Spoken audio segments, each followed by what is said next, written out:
គាត់ហ៊ាននៅក្នុងការនិយាយតែវាស្របនៅលើគោលការណ៍ច្បាប់ជាតិហើយនិងច្បាប់អន្តរជាតិមិនមានន័យថាច្បាប់ដែលបង្កើតមកហ្នឹងអាស្រ័យទៅលើអ្នកដែលគាត់ចង់យកមក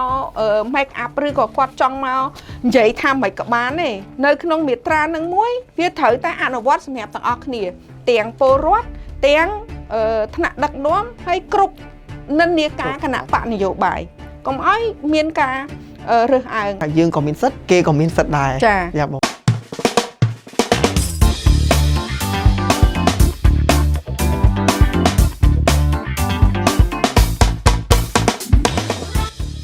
សូមជម្រាបសួរហើយនឹងស្វាគមន៍សាជាថ្មីមកកាន់កម្មវិធីតោះនិយាយពី Digital ខ្ញុំឈ្មោះវិបុលគឺជាអ្នកសម្របសម្រួលនៅក្នុងកម្មវិធី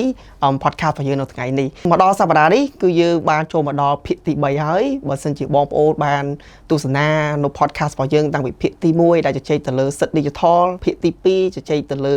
ការនិយាយស្អកខ្ពើមឬក៏ភាសាអង់គ្លេសហៅ Hate Speech ហើយថ្ងៃនេះគឺយើងមកដល់ភាគទី3ដែលយើងនឹងបន្តជជែកវិភាសាទៅលើបញ្ហាមួយដែលបញ្ហានោះគឺតកតងជាមួយនឹងសេរីភាពនៃការបញ្ចេញមតិប្រហែលជាអ្នកទាំងអស់គ្នាឆ្ងល់ថាហេតុអីបានជាយើងលើកយកប្រធានបទមកជជែកនៅថ្ងៃនេះអាចថាដោយសារតែយើងបច្ចុប្បន្នយើងគឺជាប្រជាពលរដ្ឋដែលរស់នៅក្នុងសង្គមលទ្ធិប្រជាធិបតេយ្យដែលថាសិទ្ធិសេរីភាពនៃការបញ្ចេញមតិគឺអាចថាជាមានសារៈសំខាន់សម្រាប់យើងនៅក្នុងពលរដ្ឋម្នាក់អាចថាយោងទៅតាមរដ្ឋធម្មនុញ្ញមាត្រាទី41របស់យើងហើយក្នុងពេលជាមួយគ្នានេះយើងក៏មើលឃើញដែរថាការវិវត្តនៃប្រព័ន្ធ Digital របស់យើងគឺមានលក្ខណៈយ៉ាងឆាប់រហ័សខ្លាំងមែនទែនសូម្បីតែវេទិកាសាធារណៈមួយចំនួនក៏យើងត្រូវបានបង្វែរមកជជែកនៅលើប្រព័ន្ធ Digital ដែរដូច្នេះហើយបើសិនជាយើងយល់ដឹងអំពីការអនុវត្តសេរីភាពនៃការបញ្ចេញមតិនេះគឺវាអាចនឹងផ្ដល់សារៈសំខាន់ហើយនឹងជាគំនិតមួយទៅកាន់អ្នកទាំងអស់គ្នាដែរប៉ុន្តែដូចសពមួយដងគឺខ្ញុំអត់មកម្នាក់ឯងទេគឺយើងមានវាគ្មិនកិត្តិយសដើម្បីចូលរួមជជែកពិភាក្សាជាមួយនឹងប្រធានបទនេះអ្នកនរគ្នាឆ្ងល់ទេថាជានរណាគេដែលចូលរួមជាមួយយើងថ្ងៃនេះអញ្ចឹងកុំឲ្យខាត់ពេលតោះជំរាបសួរបងចាជំរាបសួរអូនបាទបងសុខសប្បាយបងចាសុខទុក្ខធម្មតាចាអូនវិញសុខសប្បាយទេសុខធម្មតាបងសុខហើយនឹងសប្បាយគឺដើរជាមួយនឹងគ្នាប៉ុន្តែក៏ឃើញបងញញឹមមានន័យថាការងារច្រើនប៉ុន្តែគាត់អាចញញឹមបានច្រើនដែរអាចថាដោយសារតែទស្សនិកជនយើងថ្មីជាមួយនឹងបងអញ្ចឹងសូមឲ្យបងជួយណែនាំខ្លួនទៅកាន់ពួកគាត់ដើម្បីយល់ពីបងបន្ថែមហ៎បងចាអរគុណច្រើនវិបុលជាបឋមសូមជំរាបសួរដល់ប្រិយមិត្តទាំងអស់ដែលនឹងត្រូវតាមដាននៅកម្មវិធីរបស់យើងជាទូទៅមជ្ឈមណ្ឌលកម្ពុជាដើម្បីប្រព័ន្ធផ្សព្វផ្សាយឯករាជ្យយើងដើរតួនាទីយ៉ាងសំខាន់នៅក្នុងការផ្ដល់ជាចំណេះដឹងទៅដល់ពលរដ្ឋទូទៅដូចខ្ញុំបានលើកពីខាងដើមអញ្ចឹងតាំងពីយុវជនដែលគាត់រៀននៅមហាវិទ្យាល័យក៏ដូចជាបងប្អូនយុវជនដែលនៅសហគមន៍ឬក៏ជនដែលងាយរងគ្រោះផងដែរយើងបង្រៀនដើម្បីឲ្យពួកគាត់នឹងស្វែងយល់តើស្អីទៅដែលហៅថាសេរីភាពនៅក្នុងការបញ្ចេញមតិយើងដឹងហើយសេរីភាពនៅក្នុង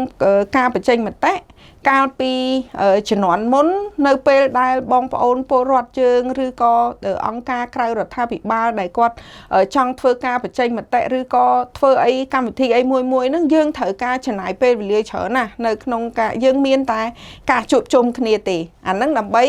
ធ្វើការសម្ដែងមតិទាំងនៅទីសាធារណៈនៅរាជធានីភ្នំពេញក៏ដូចជានៅតាមបណ្ដាខេត្តផ្សេងអាហ្នឹងខ្ញុំចង់និយាយថានៅមុនឆ្នាំ2000ចឹងនៅក្នុងស្រុកខ្មែរយើងអត់ទាន់បើកទូលាយទេពាក់ព័ន្ធនឹងរឿងបញ្ហា Digital ប៉ុន្តែបើយើងក៏លេខមើលក្រោយឆ្នាំ2000វិញរហូតជាពិសេសក្រោយឆ្នាំ2000រហូតមកដល់ឆ្នាំ2026ហ្នឹងសម្រាប់អ្នកដែលប្រើប្រាស់ប្រព័ន្ធ Digital ហ្នឹងមានរហូតដល់714លានអ្នកនៃប្រជាជនកម្ពុជាយើងដែលមាន17លានអ្នកជាងទេអញ្ចឹងច្រើនណាស់ហើយភាគច្រើនពួកគាត់ហ្នឹងដែលគឺជាយុវជនចឹងយើងមើលជាង14លានអ្នកឬក៏ប្រហែល14លានអ្នកដែលគាត់ជាអ្នកប្រើប្រាស់ប្រព័ន្ធអ៊ីនធឺណិតប៉ុន្តែមានតែ 1% ទេដែល advance ចឹងវាហានិភ័យខ្ពស់ណាស់សម្រាប់អ្នកដែលប្រើប្រាស់បណ្ដាញសង្គមនៅក្នុងប្រទេសកម្ពុជាយើងហើយមួយវិញទៀតនៅពេលដែលគាត់អត់ដឹងច្បាស់ពីការប្រើប្រាស់អញ្ចឹងអាហានិភ័យរបស់គាត់នឹងឧទាហរណ៍ថាគាត់ចង់ធ្វើការបញ្ចេញមតិពាក់ព័ន្ធនឹងរឿងសកម្មភាពការងារមួយនៅក្នុងមូលដ្ឋានរបស់គាត់តែគាត់ដឹងថាមធ្យោបាយនៅក្នុងការបញ្ចេញមតិធ្វើម៉េច ដើម្បីឲ្យវាមានសុវត្ថិភាពសម្រាប់ខ្លួនគាត់សម្រាប់គ្រួសារគាត់ក៏ដូចជាសម្រាប់សង្គមជាតិអាហ្នឹងឯងដែលយើងជាញយយើងតែងតែឃើញនៅក្នុង social media ឬក៏របាយការណ៍របស់ស្ថាប័នពាក់ព័ន្ធហ្នឹងថាមានការចាប់មានការចោទមានការចងទៅដល់បងប្អូនសហគមន៍ទៅដល់អ្នកសារព័ត៌មានឬក៏ទៅដល់សកម្មជនផ្សេងហ្នឹងគឺវាពាក់ព័ន្ធនឹងរឿងបញ្ហាគាត់អត់ទាន់ដឹងពាក់ព័ន្ធនឹងរឿងថាតើប្រើប្រាស់ប្រព័ន្ធ digital ហ្នឹងធ្វើម៉េចដើម្បីឲ្យវាមានសុវត្ថិភាពព្រោះយើងដឹងហើយបើយើងនិយាយពាក់ព័ន្ធនឹងរឿងសេរីភាពនៅក្នុងការបញ្ចេញមតិដោយវិបុលបានលើកពីខាងដើមអញ្ចឹងថានៅក្នុងរដ្ឋធម្មនុញ្ញមាត្រា41គឺបាននិយាយច្បាស់ថាពលរដ្ឋខ្មែរទាំងពីរភេទគឺមានសិទ្ធិសេរីភាពហើយឥឡូវហ្នឹងមានថាពលរដ្ឋខ្មែរទាំងអស់មិនថារឿងភេទស្រីភេទប្រុសហើយឥឡូវហ្នឹងមានក្រុម LGBT ឬក៏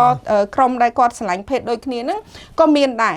ចឹងមានន័យថាពលរដ្ឋខ្មែរទាំងអស់ហ្នឹងគឺបាន state ហើយឬក៏បានចែងហើយនៅក្នុងរដ្ឋធម្មនុញ្ញក្រៅពីហ្នឹងទៀតគឺនៅក្នុងច្បាប់អន្តរជាតិក៏មានទទួលស្គាល់ដែរហើយនៅក្នុងនោះប្រទេសកម្ពុជាយើងក៏បានចុះហត្ថលេខានៅលើច្បាប់អន្តរជាតិឬក៏កតិកាសញ្ញាអន្តរជាតិជាច្រើនដែលស្ដីអំពីសិទ្ធិពលរដ្ឋសិទ្ធិនយោបាយហ្នឹងអាហ្នឹងហើយដែលប្រទេសយើងហ្នឹងគឺជាប្រទេសហត្ថលេខីហើយនឹងទទួលស្គាល់ប៉ុន្តែសំខាន់ថាមានពលរដ្ឋម៉ានដែលគាត់ប្រើប្រាស់ប្រព័ន្ធទាំងអស់ហ្នឹងហើយគាត់យល់គាត់ដឹងអំពីសិទ្ធិសេរីភាពរបស់ពួកគាត់តើកម្រិតណាដែលហៅថាសិទ្ធិសេរីភាពកម្រិតណានៅពេលដែលគាត់និយាយហើយវាប៉ះពាល់ដល់សន្តិសុខដល់សណ្ដាប់ធ្នាប់ដល់ប្រពៃណីដល់ទំនៀមទម្លាប់យើងទៅមើលវិញពាក់ព័ន្ធនឹងរឿងច្បាប់មួយណាក៏មានមាត្រាដែលចែងពាក់ព័ន្ធនឹងការប៉ះពាល់ដល់ប្រពៃណីទំនៀមទម្លាប់សន្តិសុខជាតិអីជាដើមប៉ុន្តែអត់មានការបែងចែកឬក៏និយាយឲ្យច្បាស់ថាដល់សន្តិសុខហ្នឹងកម្រិតណាដល់ប្រពៃណីដល់ទំនៀមទម្លាប់ហ្នឹងកម្រិតណាទេបាទបងហ្នឹងហើយអញ្ចឹងយើងមើលឃើញថាពលរដ្ឋគ្រប់រូបគឺមានសិទ្ធិក្នុងការបញ្ចេញមតិប៉ុន្តែបងតើយើងគួរតែកំណត់ព្រំដែនបែបម៉េចដើម្បីការដែលយើងប្រើប្រាស់សេរីភាពនៃការបញ្ចេញមតិហ្នឹងហើយធ្វើកុំឲ្យទៅប៉ះពាល់អ្នកដទៃឬក៏មួយទៀតយើងមិនអាចបង្កទៅជាហានិភ័យដូចជាការដែលយើងចែករំលែកនៅព័ត៌មានពិតឬក៏ប្រើភាសាស្អប់ជាដើមអញ្ចឹងណាបងចាអរគុណច្រើនអូនខ្ញុំឃើញច្រើននៅក្នុងបណ្ដាញសង្គមរាល់ថ្ងៃនេះមានការប្រើប្រាស់សម្ដីមានស្អប់ខ្ពើមឬក៏ online harassment ណាមានច្រើនដែលកើតឡើងដូចខ្ញុំបានលើកម្ដងហើយម្ដងទៀតចឹងនៅក្នុងច្បាប់ទាំងច្បាប់ជាតិទាំងច្បាប់អន្តរជាតិគេបានកំណត់ហើយសេរីភាពនៅក្នុងការបញ្ចេញមតិយើងធ្វើការបញ្ចេញមតិបានប៉ុន្តែកុំឲ្យប៉ះពាល់ដល់សិទ្ធិបុគ្គលហើយនឹងឯកជនភាពរបស់គេអានឹងសំខាន់ណាស់យើងមិនមែនមានន័យថានៅពេលដែលយើងមានសិទ្ធិនៅក្នុងការបញ្ចេញមតិហើយយើងចេះតែនិយាយប៉ាតណាប៉ាតណីទាំងយើងចង់ជេរទាំងយើងនិយាយទៅវាប៉ះពាល់ទៅដល់ឯកជនភាពរបស់គេយើងនិយាយទៅប៉ះពាល់ដល់វប្បធម៌ទៅដល់ប្រពៃណីទៅដល់ទំនៀមទម្លាប់ឬក៏បញ្ហាដែលកាន់តែធ្ងន់មួយទៀតហ្នឹងមានន័យថាយើងនិយាយទាំងព័ត៌មានមិនពិតណាអញ្ចឹងអាហ្នឹងហើយដែលជាហានិភ័យសម្រាប់សង្គម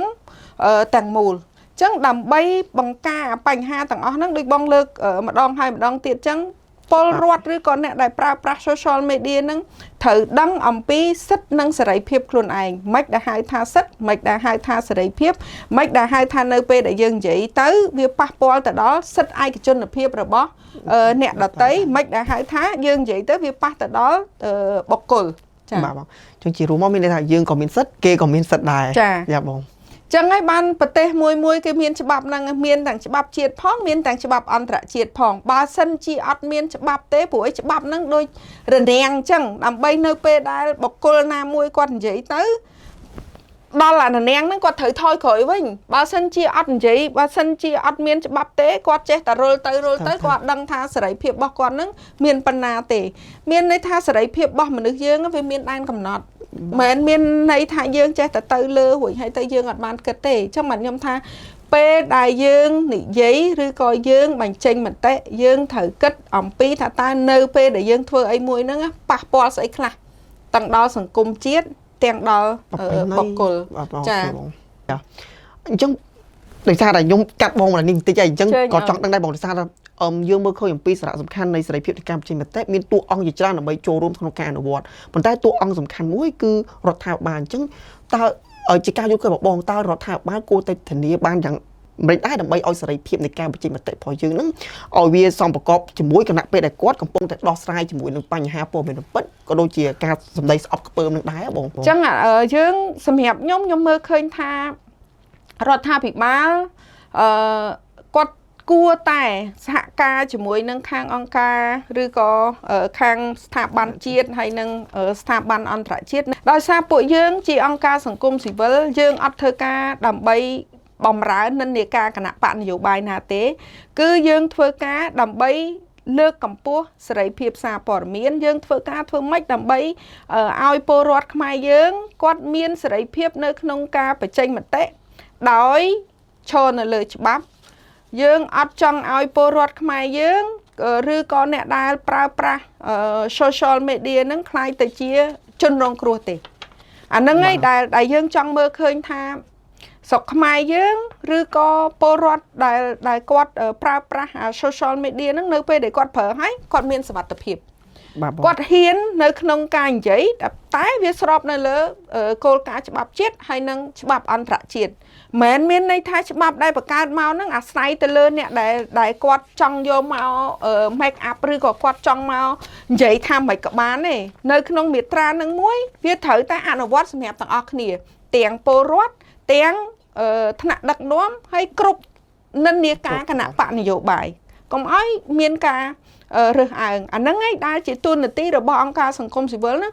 ត្រូវតែជួយទៅដល់ថ្នាក់ដឹកនាំបាទបងអរគុណបងអញ្ចឹងមានន័យថានេះមិនមែនមានថាចូលរួមតែពីខាងរដ្ឋាភិបាលទេគឺថាយុវជនទាំងអស់ឬក៏ប្រជាជនទូទៅគឺត្រូវតែចូលរួមដើម្បីលើកកម្ពស់តកតងជាមួយនឹងសេរីភាពនៃការបញ្ចេញមតិនឹងជាមួយនឹងគ្នាដែរដោយសារតែពេលវេលាក៏ខើចដែរបងអញ្ចឹងជាចុងក្រោយក៏ចង់ឲ្យបងជួយផ្ដល់អនុសាសន៍ទៅកាន់យុវជនរបស់យើងក៏ដូចជាអ្នកប្រើប្រាស់បណ្ដាញសង្គមថាតើពួកគាត់គួរតែប្រើប្រាស់សិទ្ធិនៃការបញ្ចេញមតិនឹងធ្វើយ៉ាងម៉េចដើម្បីឲ្យមានទំនួលខុសត្រូវហើយនឹងមានការគោរពសិទ្ធិគ្នាទៅវិញទៅមកដែរអញ្ចឹងហ៎បងចាអរគុណអូនយុវជនជាទំពាំងស្នងឫស្សីនៅពេលដែលទំពាំងល្អឫស្សីនឹងលូតលាស់មកក៏ល្អដែរប៉ុន្តែនៅពេលដែលទំពាំងនឹងអាលួយឬក៏ទំពាំងនឹងវាអត់ល្អទេពេលដែលខ្លាយទៅជាអាស័យក៏អាស័យអត់ល្អដែរអាហ្នឹងឯងដែលជាការងាររបស់យុវជនណាចឹងឥឡូវនេះយើងឃើញយុវជនគឺគាត់សកម្មនៅក្នុងការបញ្ចេញមតិយោបល់អីផ្សេងនៅក្នុងប្រព័ន្ធឬក៏នៅក្នុងបណ្ដាញសង្គមច្រើនអញ្ចឹងយើងយុវជនហ្នឹងរួមទាំងវិបុលដែរត្រូវការរៀនសូត្រឲ្យបានច្រើនមើលពាក់ព័ន្ធនឹងគោលនយោបាយថ្មីរឿង digital ហ្នឹងគេមានអីគេខ្លះតើមកដល់ពេលនេះប្រទេសកម្ពុជាយើងនឹងបានระดับអីគេហើយត្រាស់អីគេហើយតើនៅពេលដែលយើងនៅក្នុងនាមយើងដែលជាអ្នកប្រើប្រាស់ប្រព័ន្ធឬក៏បណ្ដាញសង្គមហ្នឹងយើងប្រើមិនឲ្យវាមានសុវត្ថិភាពពេលខ្លះមិនមែន harmful សម្រាប់តែយើងម្នាក់ឯងទេ harmful ទៅអ្នកផ្សេងទៀតអញ្ចឹងជាអនុសាសន៍របស់ខ្ញុំសូមឲ្យបងប្អូនដែលជាយុវជនត្រូវតែព្យាយាមអានហើយគិតពិចារណាឲ្យបានគ្រប់ជ្រុងជ្រោយមុននឹងធ្វើការចែករំលែកព័ត៌មាននៅទីសាធារណៈអូខេបាទបងអញ្ចឹងខ្ញុំសូមកត់អនុសាសន៍បងទុកហើយនឹងយកប្រាប់ដូចបងប្រាប់ខ្ញុំមុននឹងដែរតែខ្ញុំក៏ចូលរួមក្នុងនឹងដែរអូខេបងអញ្ចឹងដោយសារតែយើងបានជជែកគ្នាច្រើនតាំងពីដើមមកជុំវិញប្រធានបទនៃសេរីភាពនៃការបញ្ចេញមតិនេះហើយក៏ខ្ញុំក៏សូមសង្ខេបបន្តិចដែរតែលោកមានអីខ្វះខាតអីបងជួយបន្ថែមដែរបងតកតងជាមួយនឹងសេរីភាពនៃការបញ្ចេញមតិរបស់យើងបើសិនជាយើងប្រៀបធៀបទៅនឹងឆ្នាំ2000ពេលបច្ចុប្បន្នគឺមានការផ្លាស់ប្ដូរមែនទែនសូម្បីតែបញ្ចេញមតិទៅលើបណ្ដាញសង្គមក៏បានដែរទៅលើដែលយើងហៅថាជាបច្ចេកវិទ្យា digital នឹងឯងហើយនៅក្នុងការដែលយើងបញ្ចេញមតិនេះក៏យើងមើលឃើញអំពីហានិភ័យមួយចំនួនដែរដោយការដែលយើងប៉ុន្តែមិនមែនមានន័យថាពេលដែលយើងជួបហានិភ័យនឹងហើយយើងរឹតបន្តឹងទៅលើខ្លួនឯងឬក៏ឲ្យបរិយាកាសជុំវិញនឹងរឹតបន្តឹងយើងក្នុងការបាត់បង់នូវសេរីភាពនៃការបញ្ចេញមតិនឹងទេហើយមួយវិញទៀតយើងក៏គួរតែអាចដឹងអំពីថាយើងគួរតែកំណត់រវាងសេរីភាពនៃការបញ្ចេញមតិនេះជាមួយនឹងខ្លឹមសារដែលអាចបង្កគ្រោះថ្នាក់ទៅតាមរយៈនៃការដែលយើងយល់ដឹងបន្ថែមអំពីច្បាប់នីមួយៗហ្នឹងទាំងច្បាប់អន្តរជាតិដូចបងនិយាយហើយនិងច្បាប់ជាតិរបស់យើងគឺរដ្ឋធម្មនុញ្ញមាត្រាទី41ហ្នឹងហើយក្នុងពេលជាមួយនឹងគ្នាក៏យល់ដឹងថាតើខ្លឹមសារមួយចំនួនហ្នឹងខ្លឹមសារបែបម៉េចដែលធ្វើឲ្យបង្កគ្រោះថ្នាក់ដល់ខ្លួនយើងហើយមួយទៀតក៏កុំប្រើនៅខ្លឹមសារដែលបង្កប់ទៅដោយន័យស្អប់ជាដើមហ្នឹងហើយនៅក្នុង បញ្ហានេះគឺជាបញ្ហាមួយគេហៅថានៅតែបន្តយើងមិនអាចលុបបំបត្តិបានភ្លាមៗទេដែលត្រូវការភាគីពាក់ព័ន្ធទាំងអស់ចូលរួមជាមួយគ្នាដូចដែលបងថារដ្ឋាភិបាលអាចចូលរួមជាមួយនឹងអង្គការសង្គមស៊ីវិលនៅក្នុងការដែលរកវិធីសាស្ត្រក្នុងការដោះស្រាយរួមគ្នាជាមួយគ្នាពាក់ព័ន្ធនឹងភាគីពាក់ព័ន្ធនេះវាមានតាំងពី private sector បាទបងនៅក្នុងហ្នឹង private sector ក៏គាត់ដើរតួនាទីយ៉ាងសំខាន់ដែរនៅក្នុងការចូលរួមជាមួយនឹងខាងអង្គការសង្គមស៊ីវិលជាមួយនឹងខាងពលរដ្ឋដែលយើងហៅថាពលរដ្ឋសកម្មពលរដ្ឋសកម្មហ្នឹងមិនគឺពលរដ្ឋដែលគាត់ហ៊ាននៅក្នុងការរាយការណ៍យើងថ្មីនេះយើងឃើញណា CCM យើងបដោះបដាលទៅដល់ពលរដ្ឋសារព័ត៌មានជាច្រើនអញ្ចឹងពលរដ្ឋសារព័ត៌មានដែលយើងបានបដោះបដាលហ្នឹងឯងគាត់ខ្លាយទៅជាពលរដ្ឋសកម្មគាត់ហ៊ាននៅក្នុងការរាយការណ៍ពាក់ព័ន្ធនឹងរឿងបញ្ហាអសកម្មផ្សេងនៅមូលដ្ឋានរបស់គាត់ដើម្បីលើកទៅឲ្យថ្នាក់ដឹកនាំហ្នឹងបានដឹងចាហ្នឹងឯងដែលគេហៅថាពលរដ្ឋសកម្មបាទបងអរគុណបងហើយក៏ចុងក្រោយនេះក៏បងផ្ដល់អនុសាសន៍មួយចំនួនទៅកាន់យុវជនយើងក៏ដូចជាអ្នកប្រើប្រាស់បណ្ដាញសង្គមដែរថាយើងអាចអានក៏ដូចជាមានការត្រេះរិះពិចារណាមុននឹងចែករំលែកនូវព័ត៌មានណាមួយជៀសវាងដែលយើងចែករំលែកព័ត៌មានមិនពិតទៅធ្វើឲ្យប៉ះពាល់ទៅកាន់អ្នកដទៃដែរជារួមគឺយើងមានតែប្រព័ន្ធដែលបានជជែកគ្នាជាមួយនឹងបងមកព្រឹកនេះហើយក៏អរគុណបងដែលបានចំណាយពេលវេលាជាមួយនឹងពួកយើងដឹងថាបងមានអ្នកច្រើនដែរហើយក៏អរគុណទៅកាន់ទស្សនិកជនរបស់យើងដែលបានអាចថាទស្សនា podcast របស់យើងនេះតាំងពីដើមរហូតមកដល់ចប់នេះហើយបើសិនជាអ្នកទាំងអស់គ្នាមានជាមតិយោបល់បន្ថែមទៅលើប្រធានបទរបស់យើងក៏អាច comment នៅខាងក្រោមវីដេអូរបស់យើងនេះដែរក្រុមការងាររបស់យើងគឺតែងតែអាននិងទទួលយកមតិយោបល់របស់អ្នកទាំងអស់គ្នាជានិច្ចប៉ុន្តែទោះបីយ៉ាងណាក៏ដូចយើងជជែកទៅលើប្រធានបទដែរគឺគោរពសិទ្ធិនិងមានទំនួលខុសត្រូវដែរអរគុណច្រើនអញ្ចឹងកុំភ្លេចរងចាំទស្សនានៅ podcast របស់យើងនៅភាគបន្តមកទៀតនៅក្នុងកម្មវិធី Let's Talk Digital អញ្ចឹងសូមឲ្យអ្នកនរគ្នាមានសុវត្ថិភាពទទួលបានព័ត៌មានដែលត្រឹមត្រូវក៏ដូចជារួមគ្នាជជែកទៅលើបញ្ហាដែលតាក់ទងជាមួយនឹង Digital អរគុណច្រើនជម្រាបលាបាយបាយ